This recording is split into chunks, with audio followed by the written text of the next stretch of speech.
Hoje quero estar falando sobre a medida provisória que causou aí bastante polêmica na internet, muitos sites de notícias, muitos canais vêm vinculando essas informações sobre a medida provisória da desoneração da folha de pagamento, da receita bruta e também da revogação do PERSE, né? Para iniciar, eu gostaria só de fazer um resumo, tá? Para que você que não sabe o que é ainda, possa entender de uma maneira um pouco mais resumida. Sobre a contribuição da receita bruta. A contribuição da receita bruta nada mais é do que uma espécie de benefício fiscal, que substitui a nossa contribuição previdenciária obrigatória das empresas, que hoje está uma alíquota de 20%, para que as empresas tenham essa opção de desonerar essa folha de pagamento, né, a parte previdenciária, né, a parte patronal, e possa desonerar a folha e contribuir para a Previdência sobre a receita bruta. Então, ou seja, é uma opção. Tá? As empresas não são obrigadas a desonerar. Elas analisam ali o seu ano em algumas atividades, tá? Então, ou seja, não é toda atividade que pode fazer essa desoneração, mas algumas empresas analisam ali a sua atividade durante o ano, isso com o seu contador, faz ali um planejamento tributário do ano e verifica se o faturamento vai conseguir ali suportar a folha de pagamento, a contribuição previdenciária sobre a folha, ou se eles vão optar por contribuir por uma alíquota um pouco menor, que dependendo da situação é 4,5%, por exemplo, sobre a receita bruta da empresa. Então pega lá a receita bruta do mês, aplica a alíquota sobre aquele faturamento e assim você contribui para a Previdência.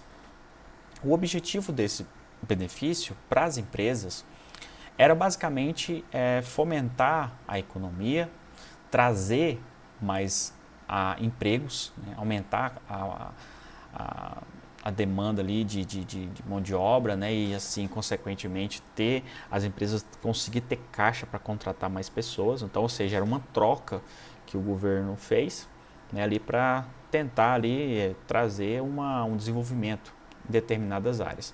Principalmente, uma das áreas mais conhecidas, que é mais afetada aí na desoneração, é a área da construção civil, tá? Porque, para quem não sabe, a construção civil, uma das maiores despesas dela é com mão de obra, né? Então, além da mão de obra, a gente vai ter ali a contribuição previdenciária. Então, você tem uma contribuição previdenciária pesada, porque trata-se de uma atividade um pouco mais, com um grau de risco um pouco maior. Para quem não sabe, a folha de pagamento para a Previdência, ela trata de riscos, né? Então a gente tem ali o fator acidentário previdenciário, que eleva ali um pouco a carga de contribuição, né? E a construção civil, devido à atividade, ela tem ali uma característica de ser mais cara. Então, a desoneração, ela veio a melhorar ali um pouco dar fôlego, né, para essas empresas e conseguir contratar mais. Porque a construção civil tem mês que ela vai faturar e tem mês que ela não vai. Para quem é da área de construção civil sabe, às vezes passa 3 meses sem receber um único real. Mas quando recebe, obviamente, vai conseguir ali sanar ali aquelas despesas. Por quê? Porque construção civil trata com previsões. Tá? É só um exemplo, porque a atividade da construção civil é uma das mais conhecidas, tá bom? Mas tem várias outras atividades. Inclusive, originalmente era só para algumas atividades, depois foi ampliando, né, para mais atividades essa desoneração. Entretanto, essa desoneração viria a acabar agora, dia 31 de dezembro, né, de 2023. Só que o Congresso foi lá e aprovou, né, na Câmara teve a votação, etc., e aprovou a prorrogação até 2027. O presidente tem o poder de vetar, e assim o fez. Então o presidente Lula vetou essa prorrogação, e só que o Congresso não aceitou essa prorrogação, porque também tem essa prerrogativa. O Congresso pode derrubar um veto do presidente. Então aconteceu isso. Inclusive, vou mostrar para vocês visualmente a cronologia dos acontecimentos para que você consiga entender minha linha de raciocínio. Tá? Então, vamos lá. Deixa eu passar aqui minha tela. No dia 27 de dezembro, o próprio Congresso promulgou a prorrogação da lei, né, que faz ali a lei, faz menção à lei 2.546, que é a lei da desoneração. Você observar que quem assina a lei é o próprio Rodrigo Pacheco, né, que é o presidente do Senado. Então, com essa prorrogação, no dia 27 de dezembro, as empresas, tudo bem, agora vai continuar a mesma coisa, vamos trabalhar aí dessa forma até 2027, né? E então tudo certo, tudo em paz, né? Só que deixa eu pegar aqui a medida provisória. Deixa eu pegar a MP. Só um minutinho, caiu o microfone.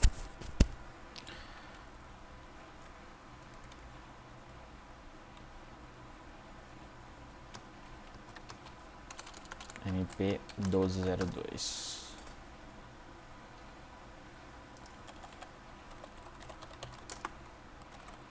MP 1202, 2023, né?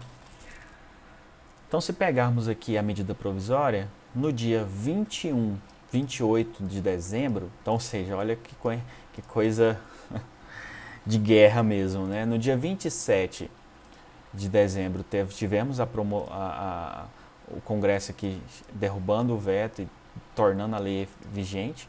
E no dia 28, o governo lança uma medida provisória que faz a revogação de alguns artigos da lei 12.546. Ele não está revogando a lei ali, ele está fazendo alguns ajustes na lei e sobre a desoneração da folha de pagamento. E como que funciona a medida provisória? Para você que não sabe ainda como que ela funciona. Uma medida provisória, ela é como se fosse uma lei que entra em vigor de maneira imediata, só que assim, o executivo, vamos supor, o executivo precisa que algo seja feito de maneira imediata porque alguma coisa está impactando negativamente na vida das pessoas, na economia, enfim. Então ele precisa que seja feito agora. Então, por exemplo, na época da Covid tivemos muitas medidas provisórias porque estávamos em estado de calamidade, né? Precisávamos ali sem precisar passar por aquele trâmite no Congresso, então eu preciso de uma lei que seja feita agora para começar já a trabalhar. Então o presidente utiliza a medida provisória, que é um dispositivo ali que tem à disposição do presidente para fazer isso.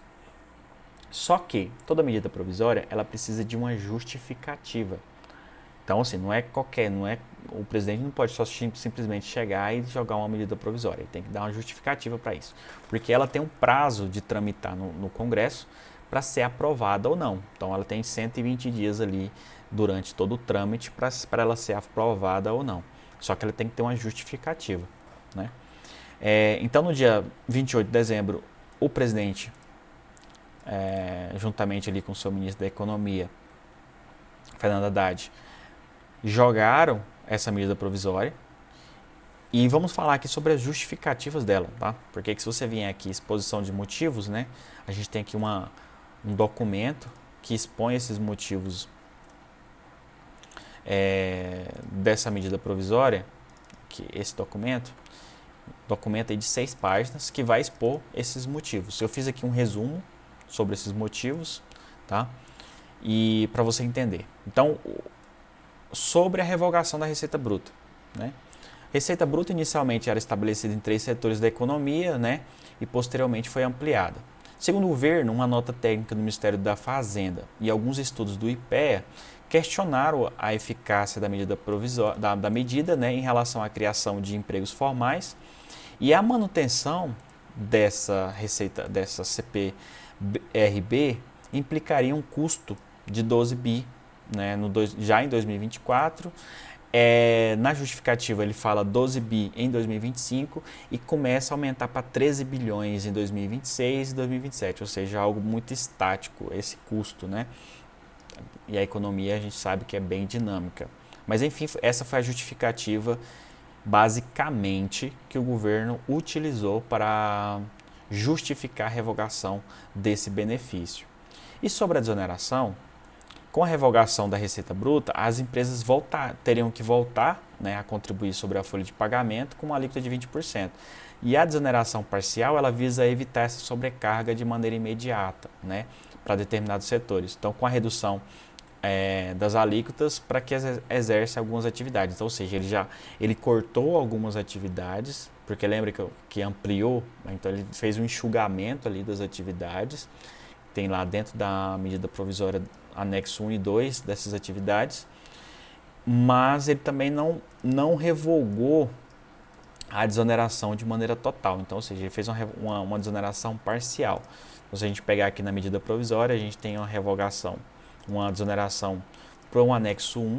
Anexo 1 nada mais é do que essas atividades aqui, ó, né, transportes, né, a atividade de rádio, enfim, bem enxuto mesmo as atividades.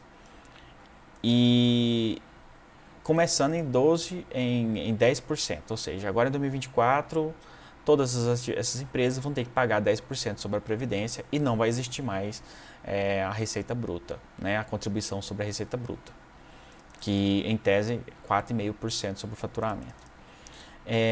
Depois de 2025 começaria com 12%, depois para 15% e por fim em 2027 iria para 17% e 5 décimos. Claro que em 2028 já voltaria normal, 20% sobre a folha, né? E no anexo 2 começaria em 15%, né? Ou seja, a atividade de construção civil já praticamente ficaria teria um impacto bem grande, né? Começaria em 15%, depois 16%, 17% e por fim 18% em 2027. E aí em 2028 já voltaria normal. Então, ou seja, isso aqui já impacta muito como as empresas já lidam com a folha de pagamento hoje. Isso aqui traz um impacto muito grande. Negativo, tá? Não é um impacto positivo, não. É um impacto negativo porque para quem está atuando nessa empresa, está atuando nessa atividade, vai ter um custo bem maior, tá? É a mesma coisa de dizer o seguinte, olha, fiz meu planejamento tributário na confiança ali de prorrogar a desoneração e temos ali um faturamento previsto para isso, para aquilo, e vamos ter com custo e com folha isso, isso e aquilo. É como se ele aumentasse a folha de pagamento em praticamente, a folha de pagamento,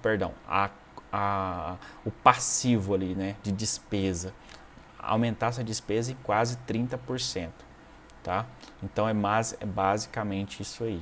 Então você trabalhar com uma previsão dessa vai fazer com que ou as empresas comecem a enxugar a sua folha de pagamento, né? E consequentemente trazer uma desaceleração, porque segundo o governo esses benefícios não estavam trazendo o efeito necessário. Particularmente eu discordo com essa informação, porque a indústria da construção civil, por exemplo, é uma das que mais cresceram aí e que mais emprega, né? Então, sobre a desoneração, a justificativa foi basicamente essa, tá? Não revogou, mas trouxe parcialmente ali para não ter esse impacto imediato, né? Mas mesmo assim vai ter um impacto grande. Sobre a alíquota que foi reduzida, então com a revogação ela visa manter essa isonomia tributária, tratando igualmente todos os contribuintes.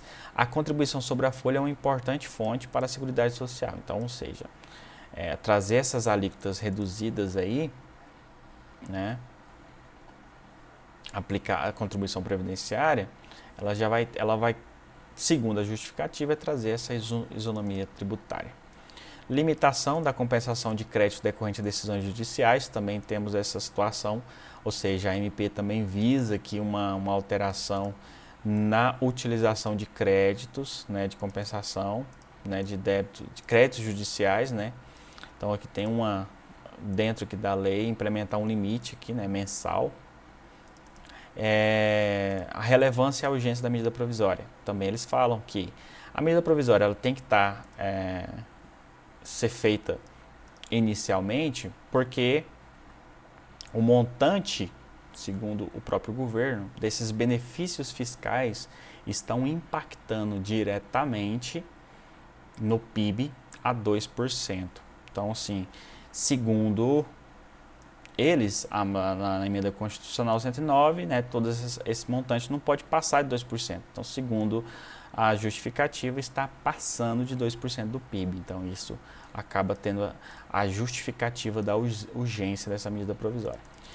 E também o impacto orçamentário, né, que a medida provisória vai ter, que é um impacto positivo, ou seja, uma arrecadação de 601 bi em 2024, como eu falei, com a revogação do PERSE, que a gente vai falar sobre ele, e um impacto negativo de 562 relacionado à desoneração da contribuição previdenciária sobre a folha.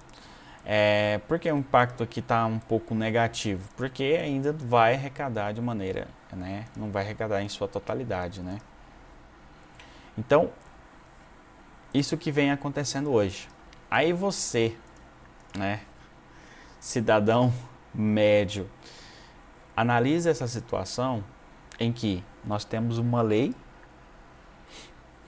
que prorroga e não altera ali a lei de 12.546, ou seja, uma lei já vigente, que foi aprovada no Congresso, foi vetada pelo presidente, mas depois foi derrubado esse veto, e agora nós temos uma medida provisória que faz essas alterações. Aí você pensa, o que eu vou seguir? Então, o que acontece? Se a gente analisar hierarquicamente as leis, essas duas leis estão em equidade na hierarquia, porque nós temos aqui uma pirâmide, que a gente chama de pirâmide de Kelsen. Ela ajuda aqui a gente a entender um pouco sobre essa questão das hierarquias.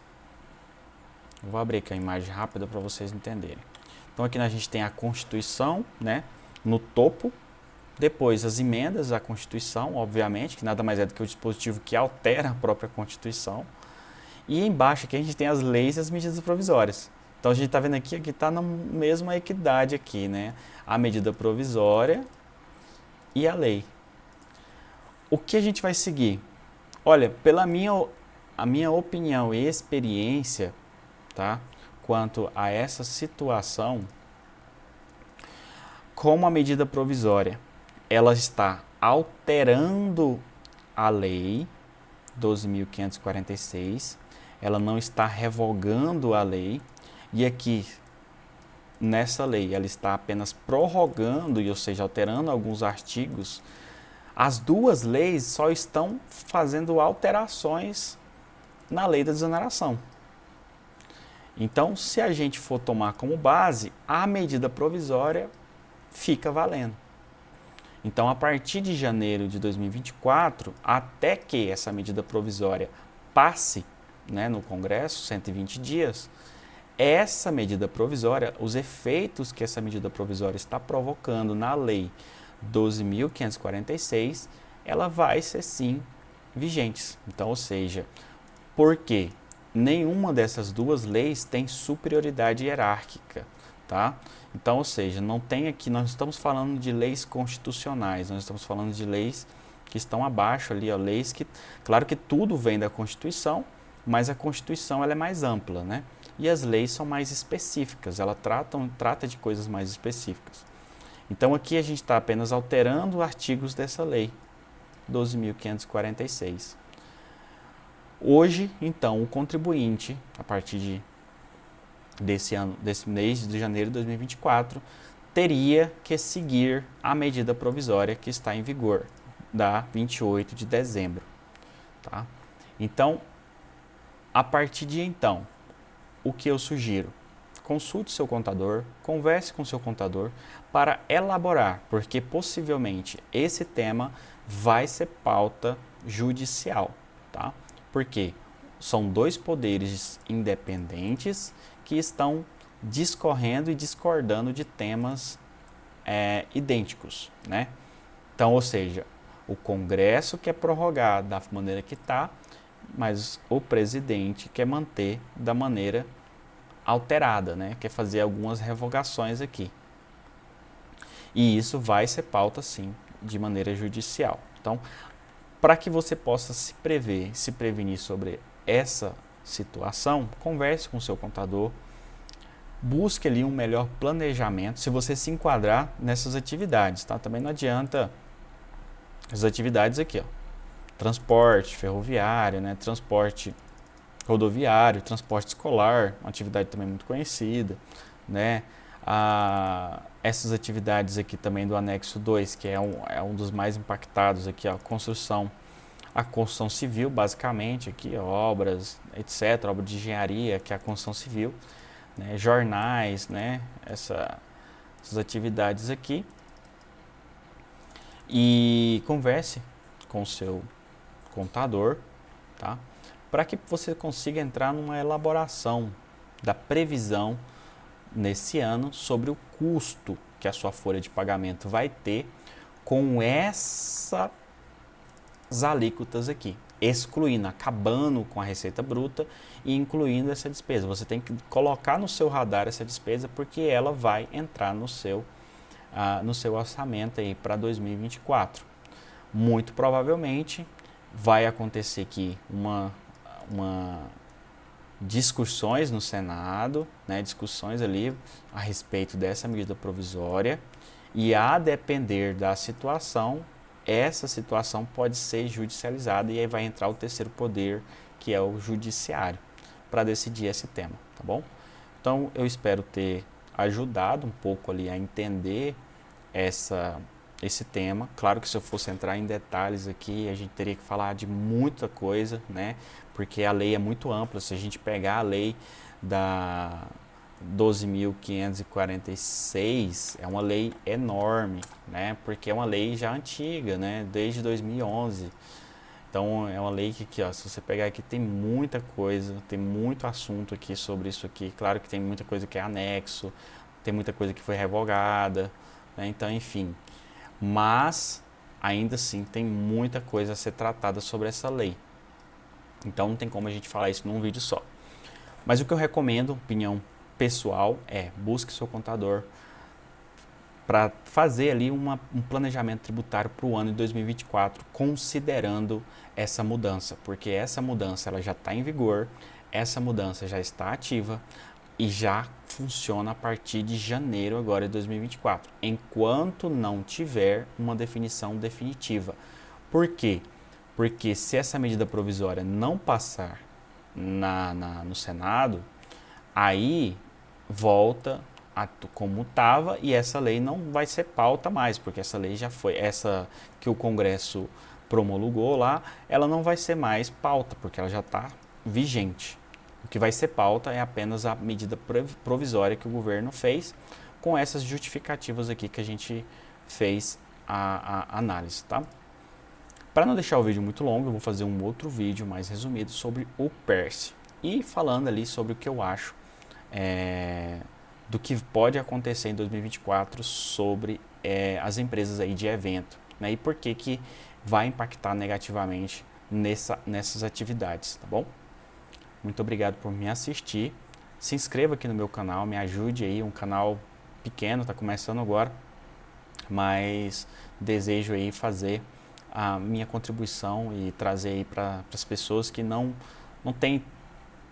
estão tão inteirados aí sobre o assunto de contabilidade, né, sobre o assunto aí da economia, trazer ele de uma maneira mais resumida ali para linguagem, né, mais simples, né, para a gente possa entender e ter opinião sobre esses assuntos que são extremamente importantes para a sociedade. Muito obrigado e até a próxima.